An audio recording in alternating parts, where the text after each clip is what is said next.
Sean Dustin spent time in federal and state prison for drug trafficking and fraud.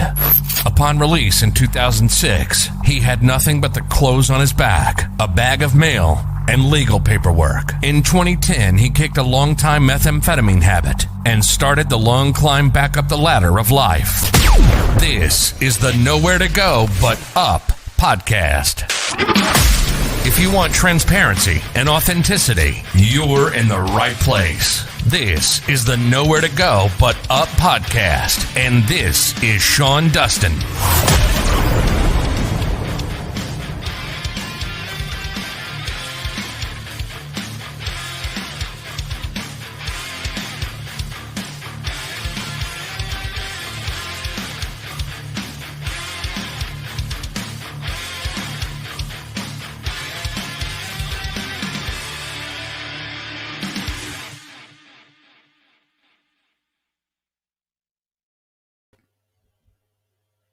What's up? This is the Nowhere to Go But Up podcast, and I am your host, Sean Dustin.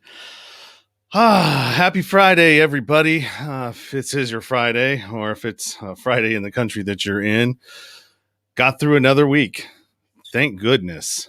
So if you are on YouTube, do me a favor, hit that subscribe button in the corner somewhere and thumbs the video up. And if you're on Facebook, do me a favor and also like and share this video. Podcast platform, same thing. Subscribe on whatever platform you're on. That helps to make me more visible on the podcast platforms themselves. If you like what I'm doing and you want to help support me, go to my Patreon page. And there's links for that in the bio, or not the bio. There's links for that in the description or the show notes. Yeah, and actually, all of the links to all my guests and what they're doing and me as well are all available in the show notes or the description. If you like the streaming app that I'm using, it's called StreamYard, and you want to do it, or you want to check it out, and you want to use my affiliate link, go ahead, StreamYard right there. If you like it, you can sign up and get a $10 discount when you go for the paid $25 version. And then that'll help actually, give me a little bit of cash and a kickback to help support my show. Let's see. What else do we got here? If you want to connect to the show, Linktree is the best way. You'll find all of my links there for social media, merch, Patreon, everything, everywhere the show is at is in my link tree. Let me slow down a little bit. I'm getting a little hype up in here and spitting out some words. So my guests today, a little backstory on them. At one point, actually in episode 5, I interviewed Melissa Medina, and she's a voice actress, and I asked her, I was curious about how you got into voice acting and, kind of what her path to entry was. And she had told me her like secret sauce and how she did it. And I went and tried it myself, and I'd never voice acted before, never did any of that kind of stuff. Right. I just, people always say, hey, you got a good voice, so you should be a voice actor. You should do this. You should be in radio. You should do all these other things. And I was like, all right, well, let me try it. I want to try it because I want to put it out there for people to listen to. I want to make sure, I'll guinea pig it myself. So I did. And I ended up landing like 4 different things. And one of them was the Lego Avengers, the Infinity Gauntlet episode or series or something like that. But my guests, they're going to tell you. They'll tell you all about it, and I actually have a clip to share with you of what they do. All the way from Brazil, we've got Daniel Lucas, also known as Kip Goldenflyer. Hello there. And Leonardo. Hello, guys. How are you? I'm good. Very good. Pretty good. Awesome. What's the weather like down in Brazil right now? Hot. I wish it was hot here. It's almost. It doesn't know if it wants to be hot or cold right now. It's in between. It keeps bouncing back and forth. I'm in Northern California, so I'm going to start one at a time here. Okay, so we'll start with Daniel. Daniel, do me a favor and explain a little bit about like how you like who you are and how you got into this kind of genre of stop motion? Yeah, that's right. Since I was 4 years old or 5, I always liked to play with Lego. Um, the first time I got one was my uncle who gave me, and I started to watch these stop motion videos on YouTube, and I loved them. And it's something that I like to play, so I decided to start doing my own stop motions because I always like to play with Lego, and I always loved Star Wars, Marvel, DC, Batman, and all of that. So I put them together and made my own videos. So when you made those videos, did you learn from, like, how did you learn that? Did you learn from watching other YouTube videos, or did you was it just trial and error? I watched a lot of videos before I started doing my own, but it was practicing. I Okay. didn't have any class or anything like that. Okay, yeah. So it's basically how I learned how to podcast. I watched a bunch of YouTube videos and bought a bunch of stuff that I didn't need, and then figured it out from there. So hey, good on you, man, because that's really what it takes, is being able to grab the ball and start running with something and figure it out on your own. That's the best way to learn. Exactly. Leonardo, where do you fit into this picture? When I was a kid, my dad always bought me DVDs of movies. Then on Sundays, we would watch Star Wars, Marvel, DC, and play some video games with him. And then I had these toys in my closet. And every time I was alone, I tried to create a story and play with them. And that grew on me until now. Then when I met Daniel and he told me about his YouTube channel, I was really surprised because it's different to know someone who works with it. And then I was talking to him one day and he said, "Oh, come on, do you want to write a Star Wars script with me?" And I said, "My God, yes, please let me into this." And then he showed me, it was Darth Vader episode 4, right, Daniel? Yeah, that's And right. then he said, "Start writing." I write 3 pages of story that just came out from my mind. And I love to get what's inside my head into the paper. I always love to write short stories, fan fictions on the internet. And this opportunity helped me to grow my creativity senses, to write better.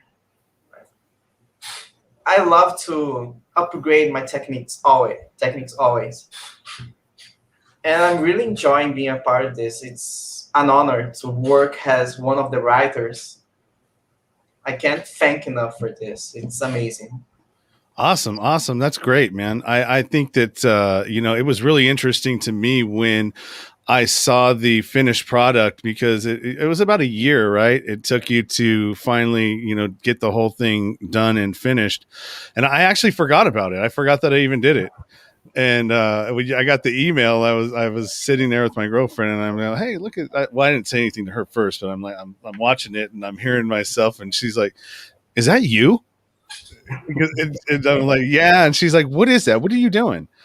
And I'm like, there's this thing that I did a year ago. Remember that I told you about that, and we just never really talked about it again. And she's like, oh yeah, okay, yeah.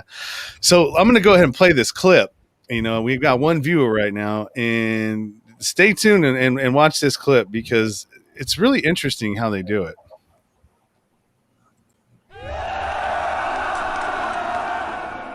Come and get me!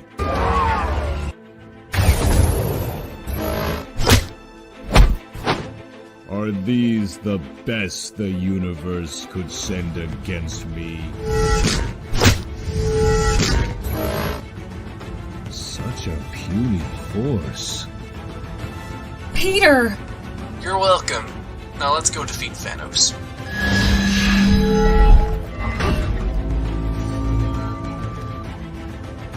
My hammer! How can I fight without Mjolnir? Let's do it, Thor. Together. Away from me, you fools! You'll die for what you've done, bub. I don't think so.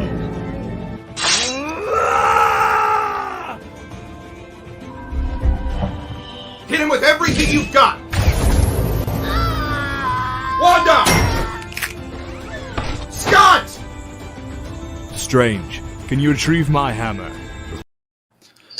So we could keep doing that, and it'll keep stopping. I don't know. Maybe my internet, my bandwidth isn't as strong as I thought it was. But the link to this actual episode is in the description and in the show notes. So you guys can, if you're watching and you want to hear it and you want to see what they were doing, you can actually go to that link, and it'll take you directly to there. It's kind of interesting. It takes probably a lot of creativity to do that. So, if you were to have to put a time on what it took you to do that one scene, how long would you say it was from beginning to end to create that? This scene took me a lot of time. I think I took 1 month to film and put the effects and the voices. All took 1 month to this one scene. So is there any like, you guys gonna continue doing these, and is there any aspirations to go further with this or take it to another level? Yes, absolutely. I have this Avenger series for, I think, since the beginning of my channel, and I plan to have 3 more episodes so I can finish it. Awesome. What about you, Leonardo? I know you teach English down there, right? Yes. I started three weeks ago. Okay.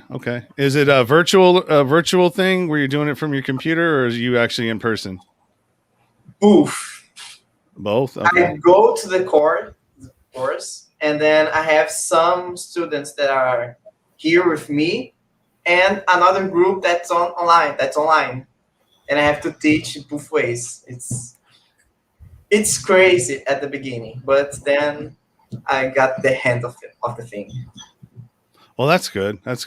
What about yourself, Daniel? What are you doing besides this? And what do you do for your? You go to school or you work? I go to college. I am doing economy.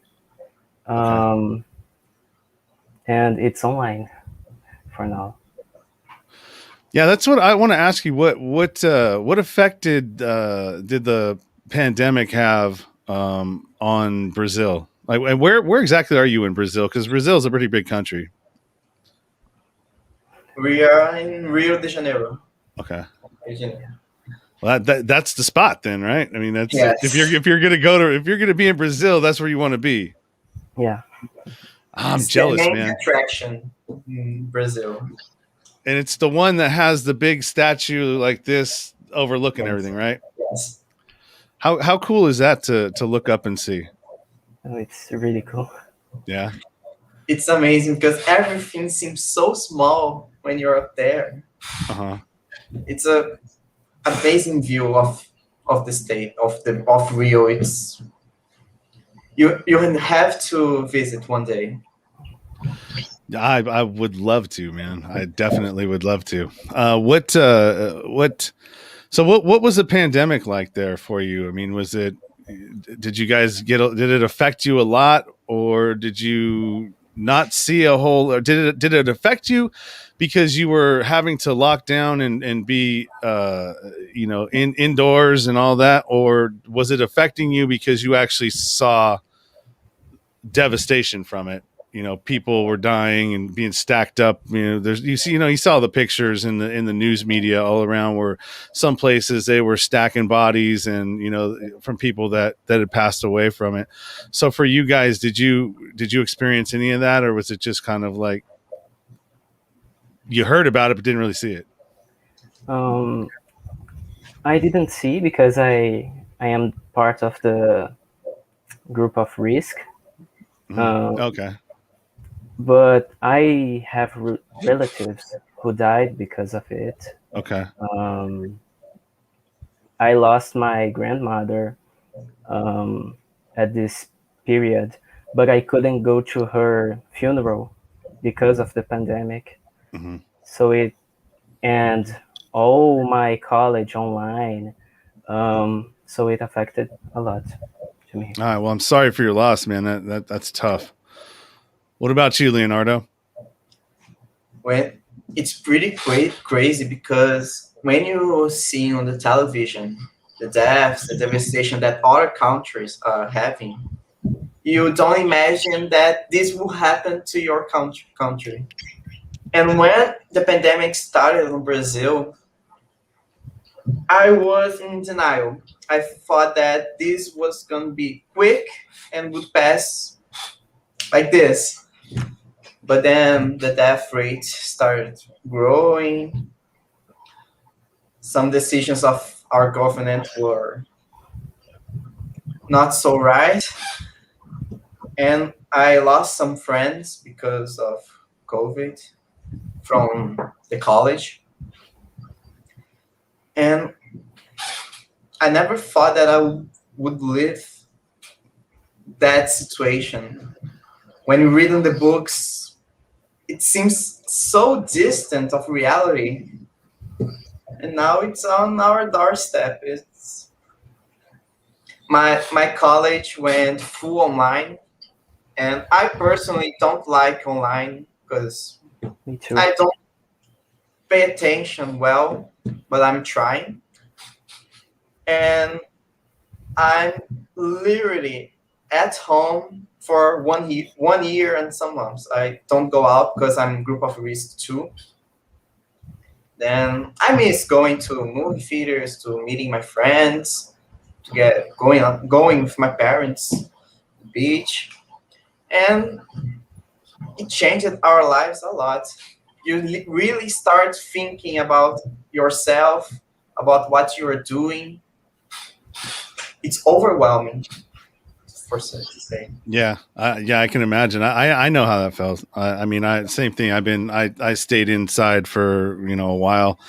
Didn't really go and do anything. I've been for the last year. I've been literally banging out, episode after episode after episode, and just trying to utilize my time the best that I can to build my brand and my show and everything else. So, were you guys doing any like Zoom meetings with your friends, or get-togethers or hangouts or anything like that? Yes, here we are using a lot of Zoom meetings. Me and Daniel practically live on Discord talking about a lot of things. Yeah. So we are close, but we are distant at the same time. Yeah, I can imagine. Yes. So during this whole thing, if you had any like depression, or dealt with any kind of mental health issues, or just anything from being, because we're not meant to not connect with people, right? That's just as a species, we thrive on connection, right? And talking to people and being around people and being around energies of people, right? Yes. For me, it wasn't that bad, thanks God, because my family is part of the group of risk too. Mhm. So this period we stayed together more time than ever. So that was something positive. If we can think that way of this pandemic, it's because I stayed more time with my family. For me, it's almost the same thing as Daniel, because my mother is also a group of risk. My father don't, so he still goes to work. But my mother is in home office, and we get a lot of clothes in this pandemic. Mhm. But I have some anxiety. Okay. That pandemics, being at home, it was really frustrating for me at first, because I kept watching the news and people dying and the virus receiving mutations and getting stronger, and the vaccine was so far away from us yet. But when I stopped watching this, because it was bad for me, thinking the worst, I need to stop, have some time for myself. It was good and bad, because I was able to discover a lot of things about myself. I was able to see a lot of TV shows that I never dreamed of watching. So it was good. Yeah. And actually, I talk more to my friends than before the pandemics. Yeah, I have that same experience myself. I was constantly interviewing people, so it wasn't like I was not socializing. I was just socializing in a different way, and it was allowing me to still have that sense of connecting to folks without being there. But it really, it did affect me. There was a period there where I got. Where I wasn't wanting to wake up and I was wanting to sleep later, and I felt myself slipping into like kind of slipping out of my routine, let's just say that, and not really being myself and being okay with not just staying in my pajamas for 3 days, and just not really caring about much. But luckily that only lasted for about 2 weeks, and I pulled myself out of it. So and if you're watching out here, I'm not trying to turn this into a pandemic type of discussion. It's just, it's not very often that I get to talk to people in different countries, especially a different generation than me. You guys are 19, 20 years old, right? That range. And I'm 47, so I'm almost 30 years your senior. So I really, like to get different perspectives from people, especially about where they live, and especially about a place that I've always heard a lot about and I'd love to go to. So tell me about before the pandemic and all this stuff happened, right? And hopefully we're going to be able to go back to normal at some point, and things will be the same, and it might be a little bit different, but at least there'll be some semblance of what it used to be like before March of 2020, right? Mm-hmm.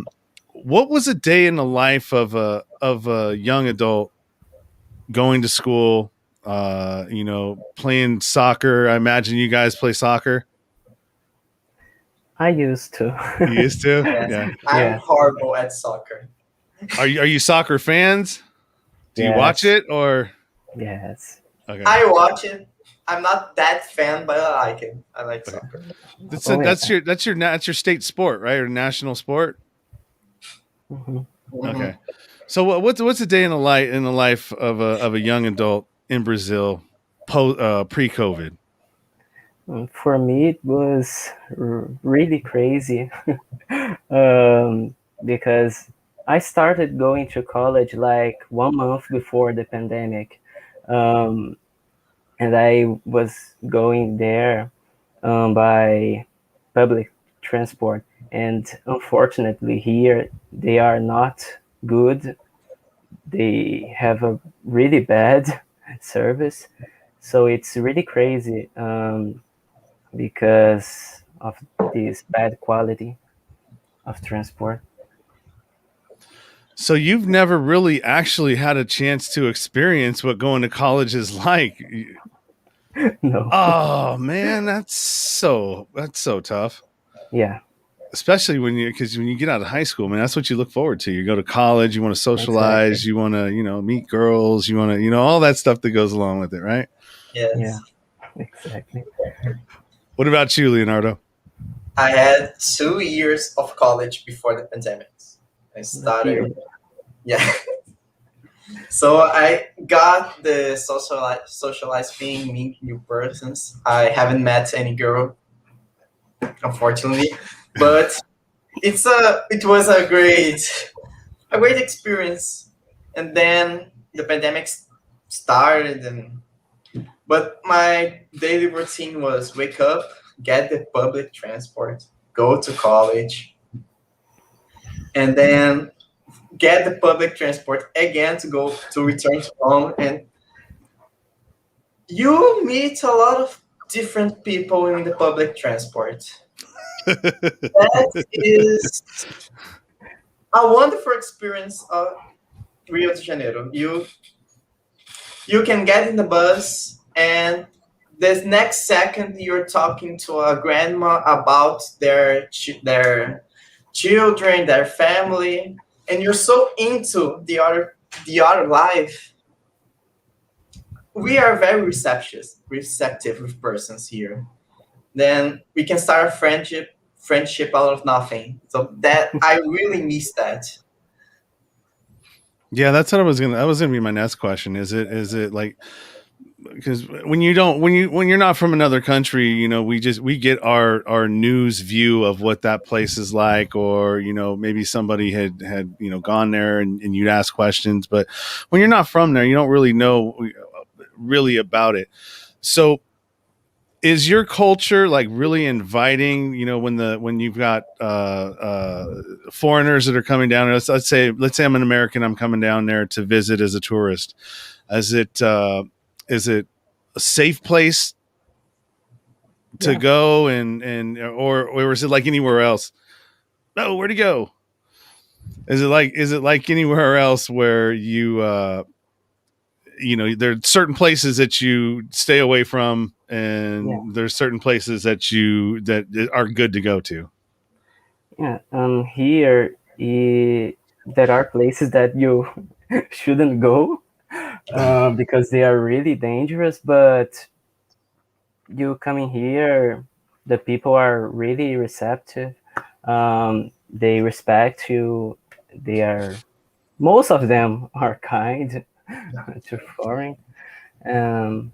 Yeah, I mean, Brazil is one of the countries who earn a lot of money from tourists, because that's the whole point of Rio. The economy of our city is mainly focused on tourists. And we are a multicultural country, so we are very friendly with different persons. We want to accept the different. At least I am like that. I love to meet a lot of cultures, meet new genres of music, of movies, because I think that is living, right? Meeting new things, gaining experience. When I okay, no, go ahead. Okay, when I began college, I see myself as a really shy person, a lot. And the people just say, "Come on, Leo, let's talk, let's enter in our group, let's have a conversation." That's amazing, because I didn't felt lost any moment. That's great, man. That's great. Let's see. What else can I draw from there? What's the food culture like there? Like, what's one of your favorite dishes that are foods to eat in your country? Well, I prefer Italian food because my grandmother, the one who died, she is from Italy. Okay. So we always eat this kind of foods, and my favorite food is pizza. If I can eat pizza every day, I do it. That's a good choice. I like pizza too. Yeah. I love meat steaks. It's my passion. Every day I try to eat a different kinds, and I try to make my own, because it's the best food in the universe for me. Yeah. So up here they have the in California there was a little craze going on for a little while with restaurants that was like Brazilian, where they would bring you the meat and you would grill it right on at your table. What's that called? It's almost like Brazilian barbecue, or Yes, it's Brazilian barbecue. yeah. I have yet to go because for the obvious reasons. But so I really want to try it because I hear a lot of good things about it. So it's great. Let's see, what else can we talk about here? I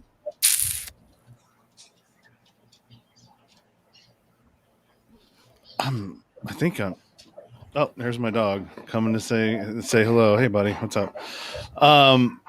So yeah, that's great, man. I really appreciate you guys taking the time to talk to me, and sharing a little bit about your life and your culture. And oh yeah, that was a question I was going to ask. What's the language there? It's Portuguese. Portuguese.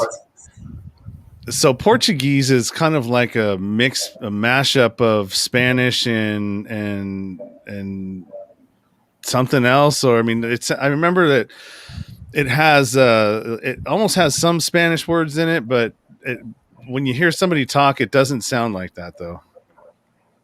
Yeah, it's different, but there are some words that are the same or similar. Yeah. But because they're both they both come from now I don't remember how to say it in English. Latin? But Latin. Yeah, Latin. Both come from this. But it's different. They are not like the same. I feel like every language comes from Latin at some point. Yes. It's funny. We also have some words that came from English, like delete. Here we have deletar. It's the same meaning. I think Portuguese is a mesh of language. It's a combination of a lot of languages. It's really complex. So as somebody whose English wasn't your first language, right? Was it difficult for you to learn it? Because a lot of people say that English is one of the hardest languages to learn because of all of the same words that have different meanings, but it also has a lot to do with the intonation and how you say them and how you pronounce them and like the context you use them in. So was it difficult for you to kind of get or understand, or do you still like not understand some of the nuances of the language? Yeah, to be honest, it's easier to learn English than Portuguese. Really? Yeah. But I still don't know everything about English, of course. But I know the basic. Portuguese has a lot of exceptions in our grammar. It's so crazy, Portuguese. I say to my friends, I talked about this with Leo a lot of times. I hate Portuguese. It's a so difficult language because you have a lot of time tenses. Past, like English, past, there are not too many tenses. In Portuguese, there are a lot of past tenses to learn. At least 4. Yeah. Oh wow, really? Yeah. Yeah, because I think of one word that comes to my mind when see. So see, seen, and saw, and then saw is could be saw. It's spelled the same way, but it's a different meaning. Scene. Yeah, I think there's only 3 of those right there. So yeah, but there's other ones that have more than that. So I'd imagine that it would be kind of difficult. But the nuance of the language is really what the difficult part is, because if you're not from a certain area, you don't know the slang or the different like hip words to use. The kids use a little different language than maybe guys like me, and then people that are older than me, they use the language a little bit differently too. So yeah, it's definitely interesting. I believe it's easier because a lot of movies, games, and series that we watch came originally in English, so we have a lot of contact with the language. For example, for me, I started learning English playing video games when I was 7. I saw the text and I tried to imagine what to do. If I'm done right, then okay, this means that. And then it was really easy. Yeah. So what were some of your favorite video games growing up? Did you play did you have like Sony PlayStation or Nintendo 64 or Nintendo original?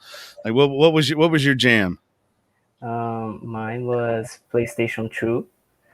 My grandmother gave it to me because my father was against the idea of me playing video games. I started playing Crash. Then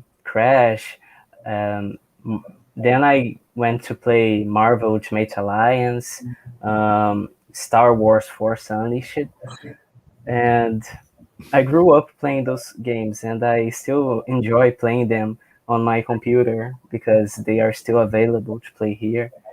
And just like Leo, I started learning English from video games. I mean, I started doing English course when I was 7, something like that. And my whole life, I used English. And I started my channel with the objective of learning English because it was a way for me to enjoy doing something and learning the language at the same time. Oh, that's great. For Leo? me was the PlayStation 1, really the first, was my first ever video game. And one game that it's still with me to this day is Final Fantasy 7. Mm-hmm. It's my favorite game of all time. And just like Daniel, Star Wars Force Unleashed, Star Wars Battlefront, a lot from Marvel. Now I'm still on PlayStation to this day, hoping one day get PlayStation 5. But I think I'll never stop playing video games. It's one of the amazing arts that exists to this day, in my opinion. Yeah, it's definitely a skill. I remember I'm not a big video game player. I play currently Oculus Quest, so the VR, and yeah, so that's really cool. But every time I would try to play any of the other games and I tried to play with my friends, they would always beat me down, and it would make me not want to play. I mean, like, because they wouldn't give me a chance to learn it or do anything. They would just constantly just kill me. And I'm like, dude, I don't want to play no more, man. This ain't no fun for me. So, yeah, you know what, man? I really appreciate you guys taking the time to come out and talk to me and explain a little bit about what you do and share your everyday life and what life is like for you and in Brazil. And then also, giving an explanation about what you do with the stop motion and the Lego Avenger series, and the reason why we're actually even here. So, anybody that's watching, I tried to put it on. I had a clip of what I voiced over in a scene for the production that they did, but for whatever reason, I need to call the cable company and I guess get faster internet. So it can handle the bandwidth of the stuff that I'm doing. One thing that I need to make a couple of announcements real quick. One of them is every Sunday at 5 p.m. Eastern time, check out the Pcora. Hold on a second. Where we got? Check out the Real Untouchables. It's right down here on the ticker tape there. The Pcora Files is a new series. Watch it live Sundays, 5 p.m. Pacific time, 8 p.m. Eastern on YouTube at Real Progress in Action YouTube channel or the Real Progressives Facebook group. And what this is about is the Con, which was a true crime documentary series that I was able to screen, is basically an extension of that series. It's a 5-part series, and it's about the 2008 financial crisis and what really happened. And it's so The Big Short was the movie that we all kind of know about, and the mainstream. But this documentary and the Pcora Files and the Real Untouchables actually goes deeper into it and touches on everything that The Big Short didn't get right. So from whistleblowers to really important people that had their finger on the pulse of what was going on, they're there. It's an amazing content that's available for free. You just got to go check it out. The Con is not for free, but if you go to thecon.tv, that's THECON.TV, you can actually check out the first episode for free, and then you can rent it for 14 days for $10. It's worth the money. Trust me, man. I saw it. I watched it 3 times. So that's six times 3. That's 18 hours of footage that I watched on this. And I had to keep watching it, man. I was like, oh my God, I can't believe this is telling me everything that, all that. So yeah. And then also too, if anybody's out there on Clubhouse, I have a club called Nowhere to Go But Up on Clubhouse. And you can actually go in there and join the club. And I have rooms. I have rooms that I talk about different things like I do on this show, from mindset to behavioral change to addiction, nutrition, mental health, all the stuff that kind of goes in under the umbrella of Nowhere to Go But Up. Because I mean, look, that's pretty vast, man. We can be at that point in our life or society or anywhere. We can apply, God, I got nowhere to go but up, man. Jesus, how? So, yeah. Other than that, you guys got anything else you want to plug? I know that I have some stuff for you guys here. Your YouTube channel is right there. We also, like I said before, just go ahead and go into the description. All of the direct links will be in there. All you got to do is hit them, and it'll take you right to their YouTube channel, where you've got, how many videos do you got on there, Daniel? More than 100. More than 100. Okay. Yeah, you got quite a bit of stuff on there. So go ahead and take a look at that. You've got a membership club as well on YouTube, right? Yeah. Is that a free membership, or is it something that you the membership goes to help you fund what you're doing? No, it's a paid membership. It's a way to support me. It's pretty cheap. It's $1.99. And you get some perks for joining this membership, like you get badges and emojis. Exclusive access to some movies, because I get episodes with their arc and I put them together making a movie. And you have early access to all my videos. I post them early to the members. They have something like 5-7 days of early access, and then I release to everyone to watch. That's awesome. All right, yeah. So $1.99, that's nothing, man. I have a membership right now that I don't even use, that I pay $10 a month for, and it's like, dude, $2.99 or $1.99. That's a drop in the bucket. You probably spill that much when you spill a Coke, right? Yeah. So take a look at their membership club if you're interested in that. Also, you can catch them on Instagram as well. And this is actually the production that I voiced, the actual scene, or not the scene, but the episode of Infinity Gauntlet. And you also had some books that you suggested. One was Creating Character Arcs, Masterful Author Guide to Uniting Story, Structure, Plot, and Character Development, written by K.M. Weiland. Was that a good book? Yeah. Oh, it's a great book. I read this to learn about the creating character arcs, because I did courses about writing scripts and about movies itself. So my teachers suggested this book, and it's amazing because you really learn how it works, the arcs, how to construct and create, and I loved it. Awesome, man. Want to intensify these subjects in the movies. It's amazing. Five dimensional. What? What did you say? It was five what? No, I said it's really good to identify okay. When you study and see the movie and, oh, look, I studied that. And Yeah, it's pretty fun. It's okay, fun. I get what you're saying. I misunderstood what you were saying. And then the podcast suggestions that you have is Manseo Wayne and Radio Midgar.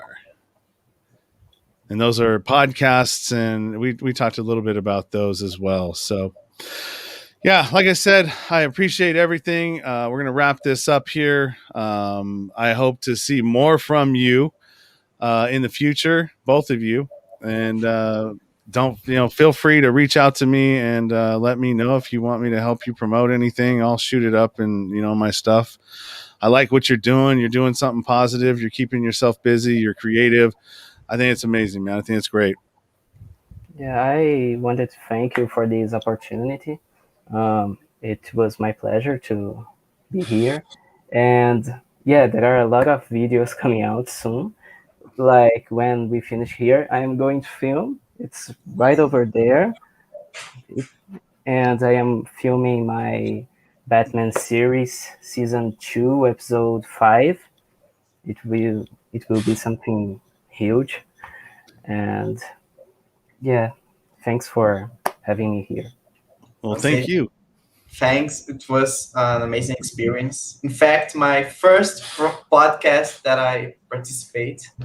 So it was really fun. And thank you for everything, and keep up with the good job. It's amazing what you do. Well, thank you, man. I appreciate it. And you want to start a podcast too. So here's your first, dipping your toe in kind of what it's like, Yes.